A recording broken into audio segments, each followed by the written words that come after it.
বিদায় নিয়ে বিস্ফোরক ইভান। শুক্রবার ভুবনেশ্বরের কলিঙ্গ স্টেডিয়ামে ইন্ডিয়ান সুপার লিগের নকআউট 1-এ ওড়িশা এফসির বিরুদ্ধে 2-1 গোলে পরাজিত হয়েছে কেরালা ব্লাস্টার্স এফসি। ম্যাচের পর প্রধান কোচ ইভান ভুকোমানোভিচ হতাশা প্রকাশ করেছেন। তিনি জানিয়েছেন, কোচ হিসেবে এটাই তার সবথেকে কঠিন সময়। গোলের সুযোগ তৈরি করলেও তা কাজে লাগাতে ব্যর্থ হয় কেরালা ব্লাস্টার্স, যার প্রথমার্ধে ভালো সুযোগ পেয়েছিল সফরকারীরা।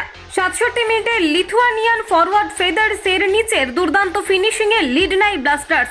সমতা ফেরানোর জন্য পরিকল্পনায় বদল করেন লোবেরা, লোক বাড়ান আক্রমণে। 87 মিনিটে ওড়িশা এফসিকে সমতায় ফেরান দিয়েগো মারিসিও। 98 মিনিটের আহমেদ জাহু রয় কৃষ্ণা হয়ে বল পেয়ে যান ইশাক। ওড়িশা এফসির হয়ে তিনিই করেন জয়সূচক গোল। ম্যাচের পর কেরালা ব্লাস্টার্সের কোচ বলেছেন, ব্যক্তিগতভাবে আমার জন্য কোচ হিসেবে আমার জীবনের এটি সবচেয়ে কঠিন মরশুম। 10 বছর ধরেই কোচিং করানোর অভিজ্ঞতা থেকে কথাটা বলছি, কারণ পুরো মরশুম জুড়েই এমন অনেক বিষয় ছিল যা আপনি নিয়ন্ত্রণ করার বাইরে ছিল, যার ফলে হাতের বাইরে থাকা বিষয়ের সঙ্গে মানিয়ে নিয়েই আমাদের কাজ করতে হয়েছে। একই সঙ্গে তিনি জানিয়েছেন, এটা এক ধরনের মিশ্র অনুভূতি। খুশি কারণ আমরা অনেক কিছু উন্নতি করেছি। দলের চোট আঘাত সমস্যা নিরন্তর ছিল, তবুও আমরা হাল ছাড়িনি। তবে অবশ্যই টুর্নামেন্ট থেকে ছিটকে যাওয়ায় আমরা একই সঙ্গে হতাশ।